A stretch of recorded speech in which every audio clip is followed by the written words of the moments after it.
नई कहानी देखने के लिए चैनल को सब्सक्राइब करें और बेल आइकन दबाना ना भूलें।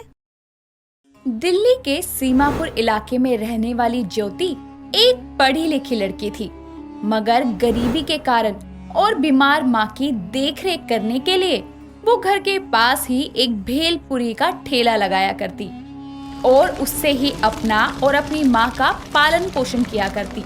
ज्योति को अब उसके नाम से नहीं बल्कि काम से जाना जाने लगा। ऐसे ही एक दिन ज्योति मुरमुरे बेचते हुए बोलती है, भेलपुरी का नशा सब पर है छाया, तीखी हो या मीठी सबको मजा आया। तभी वहाँ राजू नाम का एक लड़का आता है जो कि ज्योति के ही मोहल्ले में रहता था। वो ज्योति के पास आकर बोलता है, ओ भेलपुरी वाली दीदी, भेलपुरी कितने के दिए? अरे बस 10 रुपए में। वाह, 10 रुपए का देना जरा। ये लो भैया। वाह दीदी, कमाल कर दिया। हाँ भैया, वो तो है। हाँ, वैसे दीदी कैसे बनाती हो ये सब? अरे भैया, आम खाओ गुठलियाँ ना गिनो। जब कभी भी भेल खाना हो बस अपनी ज्योति दीदी को याद कर लेना। ठीक है दीदी। तभी साइड में खड़ा हुआ एक वरुण नाम का लड़का ज्योति और राजू को देख रहा होता है और उनकी बातें भी सुन रहा होता है। जब राजू वहाँ से जाने लगता है तब वरुण उस लड़के को रोकते हुए बोलता है, ओए छोटे, सुनना। हाँ भैया बोलो। वो जो भेलपुरी वाली लड़की है उससे बड़ी बात हो रही थी तेरी। अरे वो भेलपुरी वाली दीदी, वो तो हमारे ही मोहल्ले में रहती हैं और वो तो मुझे जानती हैं। वो बड़ा ही टेस्टी और चटपटा भेल बनाती हैं। मैं हमेशा इनके ठेले पर आता हूँ खाने। अच्छा। मगर आप क्यों पूछ रहे हैं? आपको भी खानी है भेल? नहीं नहीं, मैं ऐसे सड़क का कुछ भी नहीं खाता।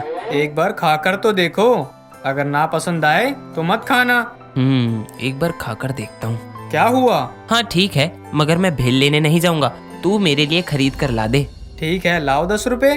वरुण राजू को पैसे देता है और राजू ज्योति के पास जाकर बोलता है, ज्योति दीदी, 10 रुपए का भेल दे दो। क्या बात है राजू, तेरे पास इतने पैसे कहाँ से आ गए जो तू फिर से भेल लेने आ गया? अरे दीदी देखो, वो जो कार है ना, वहाँ पर एक भैया हैं, उनको चाहिए। अच्छा, उन साहब को चाहिए, रुक अभी तैयार करती हूँ। ज्योति वरुण के लिए भेल तैयार करती है और राजू को दे देती है। राजू वरुण को भेल देकर आता है। वरुण भेल खाने लगता है जो कि वरुण को बहुत पसंद आती है। ऐसे ही समय बीतता जाता है। वरुण रोज अब भेल खाने के लिए ज्योति के ठेले पर जाया करता। ऐसे ही एक दिन वरुण ज्योति से बोलता है, वैसे आप बुरा ना माने तो आपसे एक बात पूछूं? हाँ बोलिए। आप दिखने में काफी अच्छी लगती हैं, पढ़ी लिखी भी हैं, तो आप यही काम क्यों करती हैं? जी देखिए, मेरे घर में मेरी बीमार माँ है। अगर मैं कहीं जॉब भी करती हूँ तो मुझे उनसे दूर जाना पड़ेगा और साथ ही 8 से 12 घंटे अपनी जॉब को भी देने पड़ेंगे। ऐसे में मेरी माँ का ध्यान कौन रखेगा? इसीलिए मैं छोटा सा बिजनेस करके अपना घर चलाती हूँ, साथ ही अपनी माँ की देखभाल भी कर लेती हूँ। मेरा घर पास में ही है। एक बात और, बहुत लोग ये छोटे काम करने से शर्माते हैं, तो क्या आपको नहीं लगता ऐसा कुछ?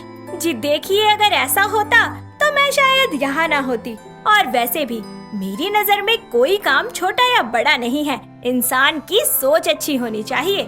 वाह, बड़ा ही अच्छा लगा आपसे बात कर कर। ऐसे ही समय बीतता जाता है और वरुण को ज्योति से प्यार हो जाता है। तभी एक दिन वरुण ज्योति को प्रपोज कर देता है। ज्योति भी हाँ बोलती है, जिसके बाद वरुण अब ज्योति की माँ का इलाज एक अच्छे से हॉस्पिटल में करवाता है।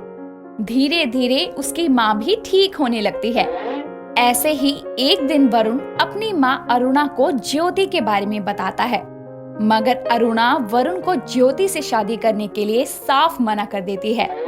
पर वरुण तो अपनी जिद पर अड़ा रहता है और मजबूरी में आकर अरुणा को उसकी बात माननी पड़ती है।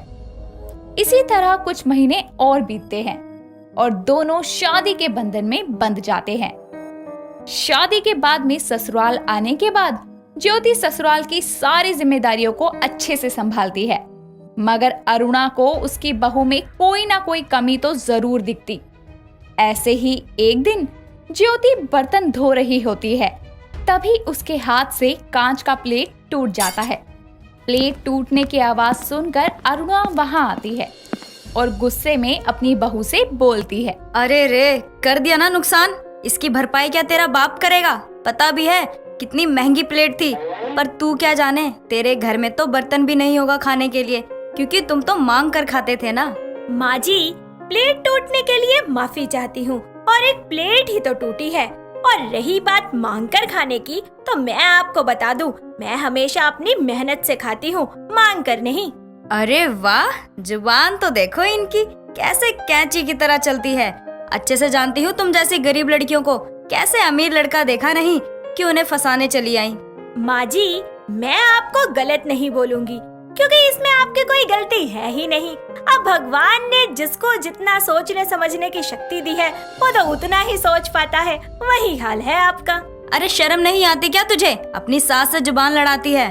देखिए माँ जी, अगर मैं गलत होती तो आप मुझे जी भर के सुनाती, लेकिन बिना गलती के मैं किसी की नहीं सुनती। तुझे तो मैं सिखाऊंगी कि क्या सही है और क्या गलत। इतना बोलकर अरुणा वहाँ से चली जाती है।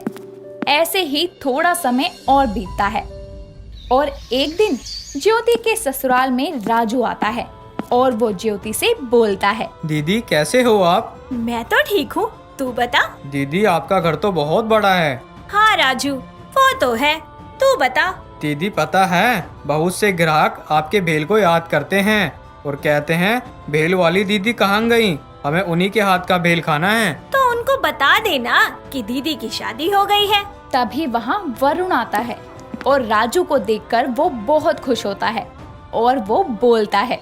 ओए राजू, तू ठीक है ना? हाँ जीजू, आप बताओ। मैं भी ठीक हूँ। तो दीदी मैंने सबको बता दिया कि दीदी की शादी हो गई, अब वो भेल नहीं बना पाएंगी। हाँ राजू। दीदी मगर लोग मान ही नहीं रहते, कह रहे थे उनसे एक बार बात कर लो और कह दो किसी तरह फिर से भेल का काम शुरू कर दें, उनके भेल बहुत याद आते हैं। मगर मैं नहीं कर सकती, उन्हें मना कर दे। क्यों नहीं कर सकती तुम? आपको लगता है माँ जी करने देंगी? जब तक मैं तुम्हारे साथ हूँ तब तक सब होगा और माँ को मैं मना लूंगा। फिर भी कैसे होगा? तुम भेल बनाओ, उनको कैसे बेचना है वो मुझ पर छोड़ दो।